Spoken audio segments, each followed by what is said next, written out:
তাহলে আমরা এবি এবং সিডি সরলরেখার সমীকরণ পাইলাম, তাই না? এখন আমরা কি করব, এই দুইটা সরলরেখার সমীকরণ সমাধান করব, তাহলে আমরা পি বিন্দুর স্থানাঙ্ক পাবো। বুঝতে পারছো? তাহলে আমার সমীকরণ দুটো কি কি? একটা হচ্ছে 4x + 3y - 7 = 0, তাই না? 2 নম্বর দিলাম। আরটা কি? 3x - 4y + 6 = 0, তাই না? এখন সমাধান তো বিভিন্ন ভাবে করা যায়। আমরা করব বজ্র গুণন পদ্ধতিতে। আড়াআড়ি কেন? এই যে x y 1, এটা পারো না? এটা পারো না?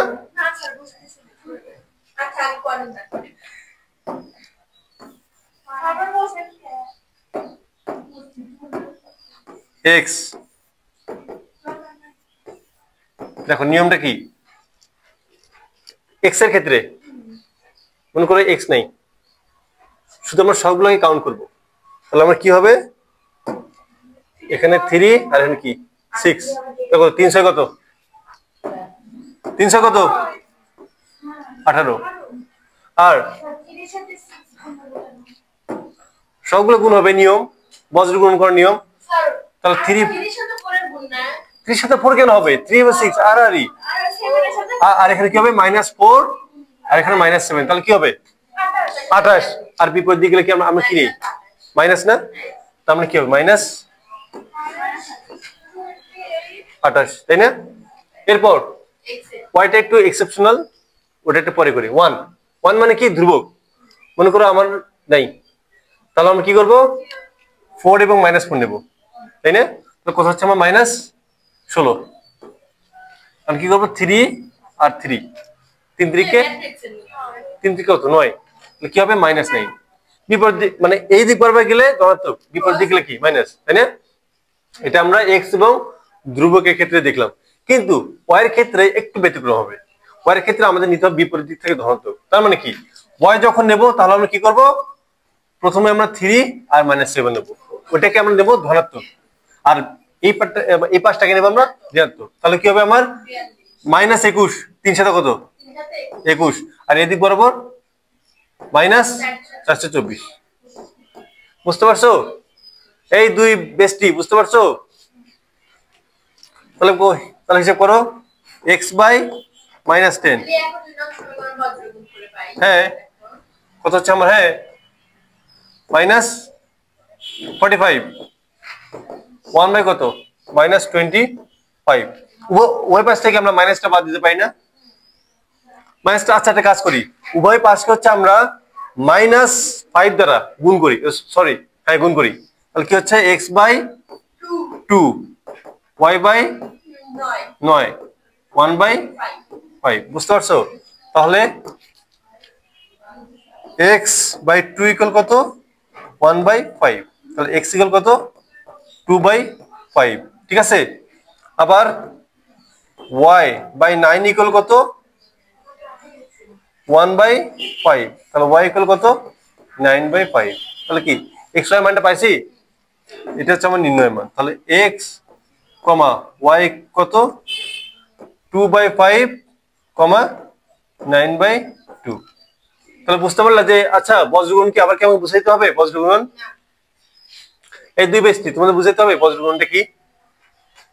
তাহলে দিলাম না। তাহলে কি আমরা পাদবিন্দু স্থানাঙ্ক পাইছি? হ্যাঁ, ও বিন্দু। তাহলে কত হচ্ছে আমার? 2/5,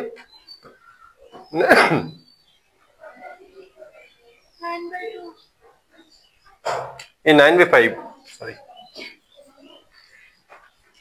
9/5, এটা আমরা পাদবিন্দু স্থানাঙ্ক পাইলাম। এখন আমরা 2,3 থেকে এবি সরলরেখার লম্ব দূরত্ব বের করব। তাহলে নিয়মটা কি? তাহলে 2,3 থেকে এই সরলরেখার লম্ব দূরত্ব কি হবে? কিভাবে আমরা বের করি? বিপরীত কেন? লম্ব দূরত্ব কি?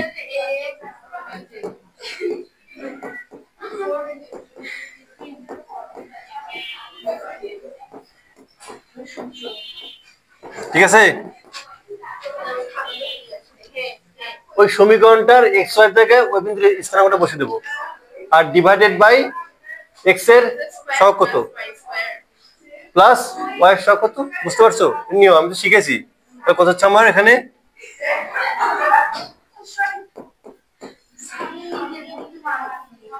5, কত হচ্ছে আমার 8 9 কত 17, 17 থেকে 7 বাদ দিলে কত 10, বুঝতে পারছো? এই যে আমরা লম্ব দূরত্ব বের করলাম। প্রশ্নটা আমার কি বলছে, এক্স অক্ষের সমান্তরাল, এক্স অক্ষের সমান্তরাল এত রেখা এবং এত রেখাদ্বয়ের সমবিন্দু সরলরেখার সমীকরণ নির্ণয় করো, তাই না? কি বলছে দেখো, এত রেখা এবং এত রেখাদ্বয়ের সমবিন্দু সরলরেখা। সমবিন্দু বলতে কি? সমবিন্দু বলতে এটা হচ্ছে আমার নো, সমবিন্দু মানে কি একাধিক সরলরেখা যে বিন্দু মিলিত হয়। তাহলে এই যে পাদবিন্দুতে কি এবি সরলরেখা গেছে, সিডি সরলরেখা গেছে, তাহলে সমবিন্দু বলতে আমার ও বিন্দু বোঝাচ্ছে না? তাহলে আমার যে সমীকরণটা আমরা পাবো সেটা হচ্ছে আমার এক্স অক্ষের সমান্তরাল। মনে করো আমার এক্স অক্ষের সমান্তরাল, এক্স অক্ষের সমান্তরাল হবে এবং এক্স অক্ষের সমান্তরাল হবে এবং এই বিন্দু দিয়ে যাবে, বুঝতে পারছো? তাহলে আমরা বিন্দুর স্থানাঙ্ক পাইছি কিভাবে, দুইটা সমীকরণ সমাধান করে। ওকে, তাহলে এখন বলো তো এক্স অক্ষের সমান্তরাল রেখার সমীকরণ কি বলতো, এই বলো।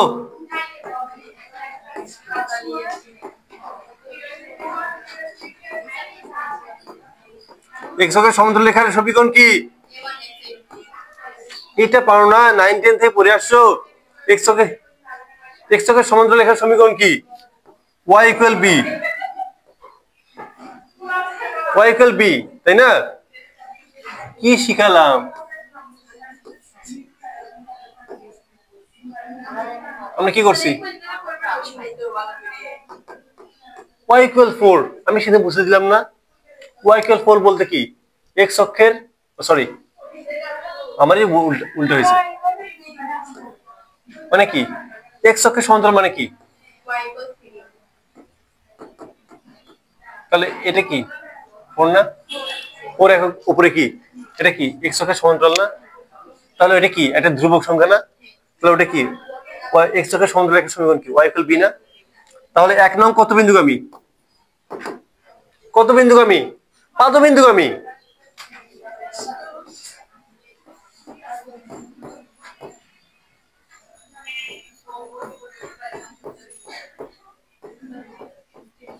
বিন্দুগামী হলে আমরা এখন কি করবো বলতো, আমার কি এখানে আমার এই সরলরেখাটা এই পাদবিন্দুগামী, তাহলে আমার কি এখানে এক্স আছে? তাহলে আমি এক্স এর মানটা বসাবো না, ওয়াই আছে ওয়াই মানটা বসাবো। তাহলে কত 9/5 ইকুয়াল বি, বুঝতে পারছো?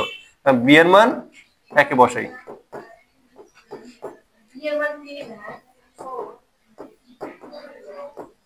বুঝিনি? বি এর মান 4 বলতে বি এর মান 4টা আমি এমনিতে বুঝালাম।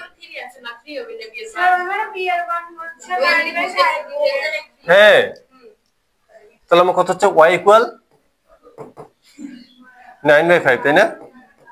তাহলে 5y equal 9, 5y minus 9 equal to 0। এই যে এটা হচ্ছে আমার নির্ণয় বৃত্তের সমীকরণ এক্স অক্ষের সমান্তরাল, বুঝতে পারছো? এক্স অক্ষের সমান্তরাল বলতে এক্স এর মান 0, তার মানে এক্স চলকটা থাকবে না। এক্স অক্ষের সমান্তরাল রেখার সমীকরণ বলতে ওখানে এক্স চলকটা থাকবে না। যদি বলতো ওয়াই অক্ষের সমান্তরাল, তাহলে ওই সমীকরণে আমার ওয়াই চলক থাকবে না। তাহলে কি এক্স চলকবিহীন সরলরেখার সমীকরণ পাইছি, যেটা এক্স অক্ষের সমান্তরাল এবং ওয়াই অক্ষের উপর লম্ব।